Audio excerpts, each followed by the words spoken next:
शिव महापुराण की कथा कह रही है, बड़ा सुंदर संवाद कर रहा है। ब्रह्मा जी के हृदय में थोड़ा सा अहंकार आ गया, और अहंकार जब ब्रह्मा जी के मन में आया तो उन्होंने भगवान विष्णु से कह दिया कि मुझे मेरे पिता का नाम मालूम है। कि आपको आपके पिता का नाम मालूम है? आप अपने पिता को जानते हो? आपको आपके पिता का नाम मालूम है? जो सनातन धर्म पर उंगली उठाने वाले होते हैं, जो सनातन धर्म के विरोधी होते हैं, जो सनातन हिंदू धर्म पर आक्षेप लगाने वाले होते हैं, सनातन हिंदू धर्म पर उंगली उठाने वाले होते हैं, वो नए नए प्रश्न लेकर तुम्हारे सामने खड़े हो जाएंगे। क्या तुमने कभी भगवान को देखा है? शंकर भगवान के शिवलिंग पर जल चढ़ाओगे तो लोग गलत फहमियां उत्पन्न कर कर कहेंगे तुम शिवलिंग पर जल चढ़ा रही हो।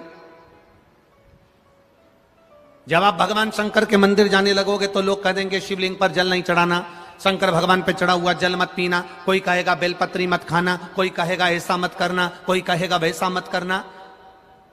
आपकी भक्ति क्या कह रही है? आपका विश्वास क्या कर रहा है?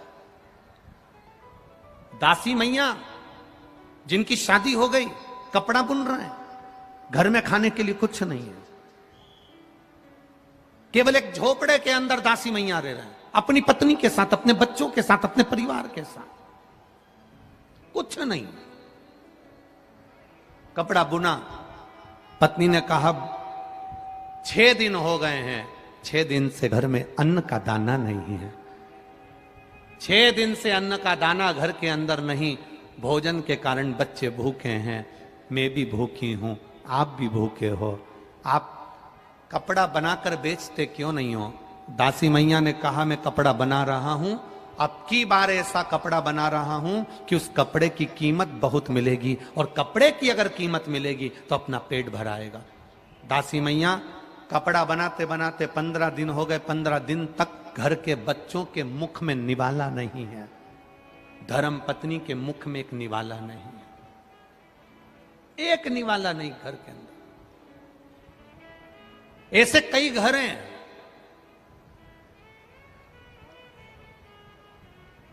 इस भारत की भूमि पर, इस मृत्यु लोक में, पूरे विश्व में ऐसे कई घर हैं जिनके घर में गुजारा करने के भी आफत है।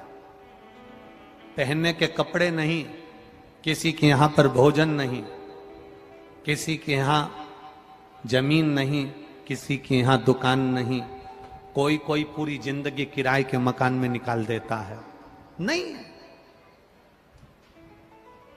मेरा एक निवेदन है, इस कथा को जितने छत्रपति संभाजी नगर के श्रोता भाई बहन श्रवण कर रहे हैं उनसे निवेदन करूंगा, आप हाथ का ठेला लगा रहे हो, सब्जी का ठेला लगा रहे हो, फल का ठेला लगा रहे हो, धक्के की जिंदगी जी रहे हो, दरवाजे पर बैठे हो, कहीं ना कहीं तुम दास्य भाव की जिंदगी जी रहे हो, तकलीफ में जिंदगी जी रहे हो, बहुत दुख की जिंदगी जी रहे हो, बहुत कष्ट की जिंदगी जी रहे हो, उनसे केवल निवेदन करूंगा 3 महीने 2 जगह पर जल चढ़ाना प्रारंभ कर दीजिए, केवल 3 महीने। एक शंकर भगवान के शिवलिंग पर, दूसरा बेलपत्री के पेड़ के नीचे, 2 जगह पर जल चढ़ाना 3 महीने लगातार चालू कर दो, बाबा तुम्हारा हाथ पकड़कर तुम्हें उन्नति की सीढ़ी पर चढ़ा देगा।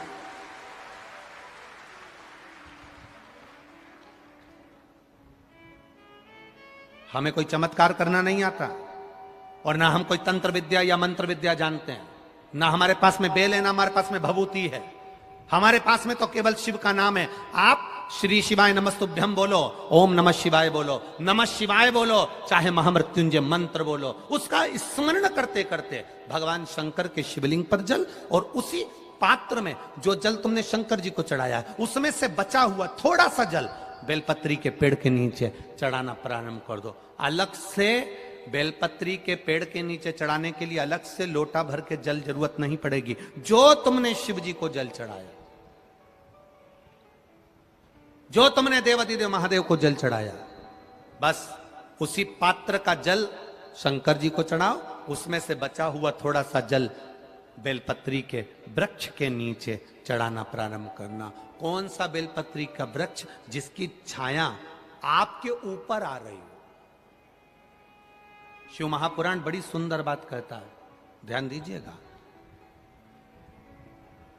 जिस बेलपत्री का पौधा तुम्हारे सिर का, और ये दोनों हाथ ऊपर कर लो, अपन खड़े हुए और खड़े होकर दोनों हाथ ऊपर करे, इतना बड़ा बेलपत्री का पौधा है, उस बेलपत्री के पौधे की पत्ती को कभी तोड़कर शंकर जी को नहीं चढ़ाना चाहिए। ध्यान रखना, कितना बड़ा पौधा। आप खड़े हो जाओ और खड़े होने के बाद आपका हाथ ऊंचा कर लेना, इतना बड़ा पौधा है, उस पौधे की पत्ती बेलपत्री को तोड़कर शंकर भगवान को कभी नहीं चढ़ाना। शंकर भगवान को उस बेलपत्री को, उस वृक्ष की पत्ती को तोड़ना चाहिए जो वृक्ष तुम्हारे हाथ से थोड़ा सा ऊंचा हो, जिसके लिए तुम्हें हाथ और ऊंचा करना पड़ रहा हो। जैसे एक बच्चा अपनी मां की गोद में बैठने के लिए दोनों हाथों से उचकता है, आवाज लगाता है, उचकता है, आवाज लगाता है, हाथ ऊपर करता है, तो मां उस बच्चे को गोदी में ले लेती है। उसी तरह उस बेलपत्री के वृक्ष की पत्ती तोड़ना चाहिए जिसने थोड़ी उन्नति कर ली हो, जो थोड़ा ऊंचा हो गया हो। तुम उसको पाने का प्रयास करो तो भगवान भी तुम्हें अपनी गोदी में ले ले। ऐसे वृक्ष की पत्ती तोड़।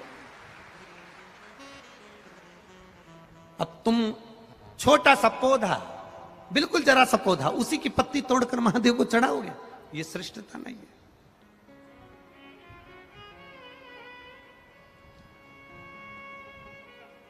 छोटा सा पौधा है, उसकी पत्ती को तोड़कर आप चढ़ा रहे हो महादेव को, उसमें श्रेष्ठता नहीं है। वो छोटा है, जो बड़ा, जिसकी छांव तुम्हारे सिर पर आ जाए, आशीर्वाद जिसका तुम्हारे सिर पर आ जाए, उसके नीचे जाओगे, उसके नीचे आराधना करोगे तो थोड़ा सुख का भान होगा। जो छोटा पौधा है उसको बड़ा करने का प्रयास करो, और जो बड़ा है उसके नीचे जो शिव जी को एक लोटा जल चढ़ाया, बाद में वो जल ले जाकर आपने बेलपत्री के पेड़ के नीचे समर्पित करा, शंकर भगवान को दिया और फिर बेलपत्र को समर्पित करा, उसका सुख, उसका आनंद, उसकी भक्ति, उसका स्नेह, उसका स्मरण सुख प्रदान करेगा, आनंदता देगा, वो आनंदता प्रदान कर देगा। हम कई गलतियां करते हैं, हमको स्मरण नहीं हो पाता। आप में से कई माताएं ऐसी होगी छोटे छोटे पौधे की पत्ती तोड़कर शिव जी को चढ़ा दी हो, और बाद में कह रही होगी हमने पशुपति व्रत करा, भगवान ने हमारी क्यों नहीं सुनी। कारण होता है, कुछ तो कारण होगा ना। पेट दुख रहा है तो ऐसे ही दुख रहा है, चाउमीन खाई होगी ना, गोलगप्पा खाया होगा, पानी पूरी खाई होगी, शादी में जाके ज्यादा दही बड़ा खा गई होगी, पूरन पोली ज्यादा खा गई होगी। पूरन पोली बोलते हैं कि पूरन पूड़ी, हाँ जो भी बोले तुम समझ जाना, बस हो होता ना, बहुत खा गई होगी।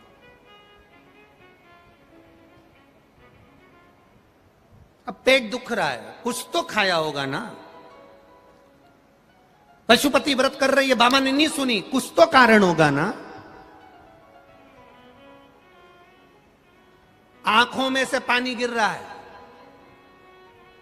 डॉक्टर पूछ रहा है कितनी देर मोबाइल चलाती हो, मैं तो बस थोड़ी सी देर चलाती हूं। अब उसकी सास से पूछा जाए तुम्हारी बहू कितनी देर मोबाइल चलाती, सुबह से रात तक। सही तो वो बताती है ना, उससे पूछो।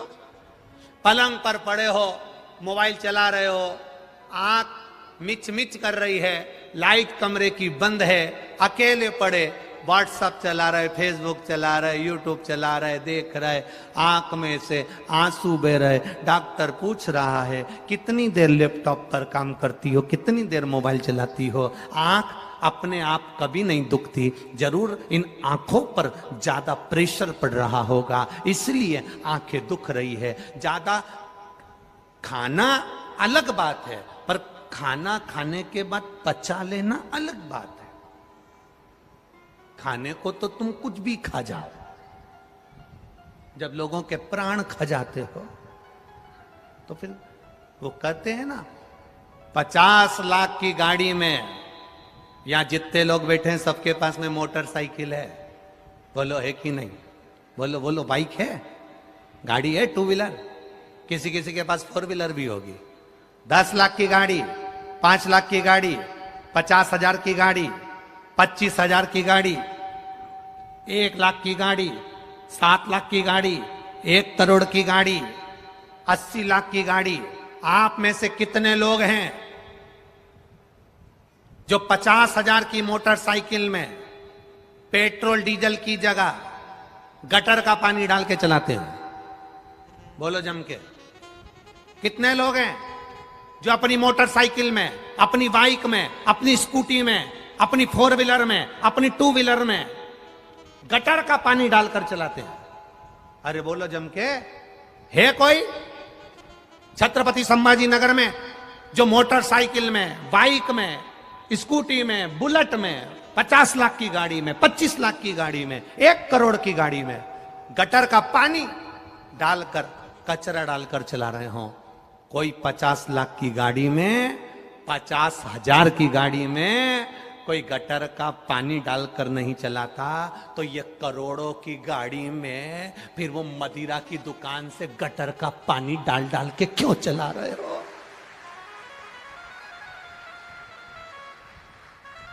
वो भी तो गटर का पानी है और ये भी तो करोड़ों की गाड़ी है। एक किडनी खराब होती है, जरा पता करिए, 50-50 लाख की, 25-25 लाख की है। एक किडनी खराब होती है, 10-10, 20-20 लाख लग जाते हैं। एक लीवर खराब होता है, 10-20 लाख लग जाते हैं। कैंसर जैसी बीमारी हो जाती है, पूरा घर बिक जाता है। करोड़ों की गाड़ी को गटर का पानी डाल डाल कर चला रहे हो रे, तो ये गाड़ी कब तक चलेगी रे? जरा विचार करना। इसको कचरा डालकर मत चलाओ, गटर का पानी डालकर मत चलाओ, ये गाड़ी खराब हो जाएगी।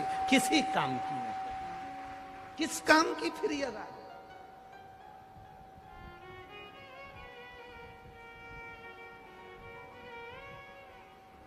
कथा में बैठे हो तो भी कचरा मुंह में घुसेड़ रहे हो। तो कथा में बैठे बैठे भी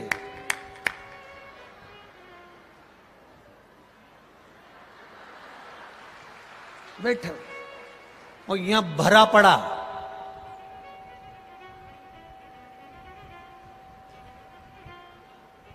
बिल्कुल नहीं बोल रही है, पड़ोसन खूब बोल रही। पत्नी इतना बोलती है, पति एक शब्द नहीं बोलता। उसको मालूम है 60 रुपए का पाउच मुंह में है। क्या मतलब? कचरा भरा है मुंह के अंदर, गटर का पानी भरा है अंदर, और कह रहे हो गाड़ी खराब हो गई। पेट बहुत दुख रहा है। शादी में गई थी, जो मिला सब निपटा गई। 3 दिन से बेचैन है, क्योंकि पेट में 1 मिनट की चैन नहीं है। डॉक्टर को दिखाने गई तो पहला प्रश्न सबसे पहला डॉक्टर से कहती है, ये सब तो ठीक है, दवाई 2 टाइम ले लूंगी, ग्लूकोज पी लूंगी, पर खाऊं क्या? डॉक्टर भी बोला ये खाने के चक्कर में ही तो हुआ है, 2 दिन मत खा। वो 2 दिन नहीं खाती है पर सबके प्राण खा जाती है। 2 दिन नहीं खा। एक दिन आता है एकादशी का, एक दिन मात्र एकादशी का, एक दिन पलंग पे से नहीं उठ पाती है। पति पूछता है इतनी सुस्त दिख रही, आज एकादशी है, कुछ खाया नहीं? सुबेरे से साबूदाने की खिचड़ी खाई थी, थोड़ी सी चिप्स और पपीता रखा था आधा किलो, वो खाती थी। फिर दोपहर में 4 बजे में जब थोड़ी सी लेट कर उठूंगी तो मैंने फ्रिज में थोड़ा सा आइसक्रीम जमा दिए और आधा किलो सेव फल, 1 दर्जन केला, 5 संतरा, थोड़ा सा मौसम्बी सब रखा है। 4 बजे खा लूंगी। रात को क्या खाएगी? 2 किलो दूध की रबड़ी बनाई है और राजगीरे की आटे की पूड़ी वो क्या बोलते हैं तुम्हारे यहां, कुट्टू का आटा, जो भी बोलते हो, और भगर मोरधान बना के खा लूंगी। पति भी हाथ जोड़कर बोला ऐसा व्रत मत करा कर, तेरा वजन कम हो जाएगा, क्योंकि उसको मालूम है इतना खाएगी तो वजन कम होगा कि बढ़ेगा। क्या मतलब? कई परिवार ऐसे हैं जो खाने के भी लाले पड़े हुए हैं, बच्चों की अच्छी एजुकेशन नहीं हो पा रही है, दुखी हैं, कष्ट में। 2 जगह पर जल चढ़ाना प्रारंभ कर दो। पहला, जम के बोलो, शंकर भगवान के शिवलिंग पर। दूसरा, उसी जल को बचाकर बेलपत्री के वृक्ष के 2 जगह पर जल चढ़ाना प्रारंभ। चढ़ाओ 2 जगह जल, और बड़े भाव से निवेदन कर चढ़ाओ भक्ति के साथ।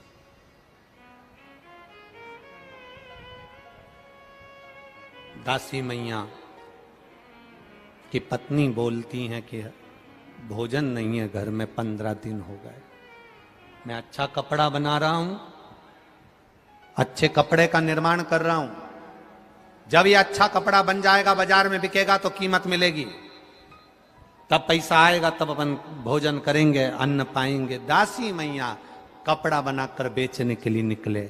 परीक्षा परीक्षा होती है, शिव शिव होता है। शंकर भगवान, देवता तुम्हारे ललाट पर, तुम्हारे भाग्य में जितना लिखा होगा देवता उतना देते हैं, और मेरा महादेव जब भी देता है छप्पर फाड़ कर देता है। छप्पर शिव कथा कह रही है।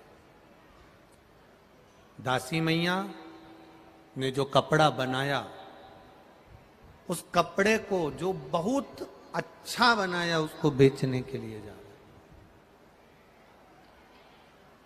और दासी मैया जब कपड़ा बेचने के लिए चले, जितने व्यापारियों ने कपड़ा देखा तो उन्होंने एक ही विचार करा कि ये कपड़ा तो इतना महंगा होगा, इतना महंगा होगा, क्योंकि बड़ा सुंदर है। जब इतना सुंदर कपड़ा है तो महंगा भी बहुत होगा। तो किसी ने उस कपड़े की कीमत नहीं पूछी। अब शिव की परीक्षा देखिए। मेरे ओघड़दानी में त्रिकालदर्शी कैलाशी अविनाशी की परीक्षा देखिए। शंभू जब परीक्षा लेता है तो कैसी परीक्षा लेता है वो देखिए। किसी ने कपड़े की कीमत नहीं पूछी, किसी ने कपड़े की कीमत नहीं जानी, क्योंकि सबको लग रहा है कि ये महंगा होगा, बहुत महंगा होगा। दासी मैया उस कपड़े को वापिस कंधे पर डालकर, कपड़े को कंधे पर डालकर दासी मैया उस कपड़े को लेकर वापिस चल दी। वापिस आवाज नहीं जा रही उधर। दासी मैया उस कपड़े को लेकर वापिस घर की ओर जाने लगे। जब दासी मैया कपड़े को लेकर जाने, अब इधर का कम कर दिया, उधर का बढ़ाओ, उधर का भी बढ़ाओ, इधर का भी बढ़ाओ। दासी मैया कपड़े को लेकर जब चले, वापिस जा रहे हैं, क्योंकि कपड़े की किसी ने कीमत ही नहीं लगाई, उसका मोल ही नहीं, उसका कोई कीमत ही नहीं लगी है। कपड़ा लेकर वापिस चल दिए। कपड़ा लेकर वापिस जाने लगे। रास्ते में एक बुजुर्ग, भगवान कपड़ा लेकर जाने लगे, रास्ते में एक बुजुर्ग, एक बूढ़ा व्यक्ति बैठा हुआ, बुजुर्ग व्यक्ति बैठा, और रास्ते में जब बुजुर्ग व्यक्ति बैठा था, बड़ा ठंड से कांप रहा, बड़ा कांप। अब जब ठंड से वो कांप रहा है,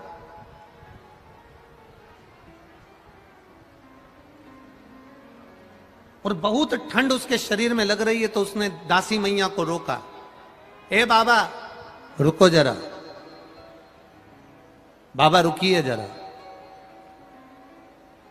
हमारे शरीर में बहुत ताप पड़ रहा है, आप हमें ओढ़ने के लिए आपका कपड़ा दे दीजिए। इतना महंगा कपड़ा, इतना महंगा वस्त्र, जिसकी कीमत पूरे नगर के किसी व्यापारी ने नहीं लगाई। दासी मैया ने वो कपड़ा उस बुजुर्ग व्यक्ति को दे दिया। बुजुर्ग ने इतना सुंदर कपड़ा देखा, बीच में से फाड़ा, सिर को बांधा, फिर फाड़ा, पांव को बांधा, फिर फाड़ा, हाथ को बांधा, फिर फाड़ा, कमर को बांधा। दासी मैया देखते रहे। बूढ़े व्यक्ति ने कहा, आपने मुझे कपड़ा दिया है, आपने इतना कीमती कपड़ा दिया, मैंने इसको फाड़ फाड़ कर शरीर पर बांध लिया, आपको बुरा तो नहीं लगा? दासी मैया ने कहा, बुरा लगने की कोई बात नहीं है, हमने तो आपको दे दिया।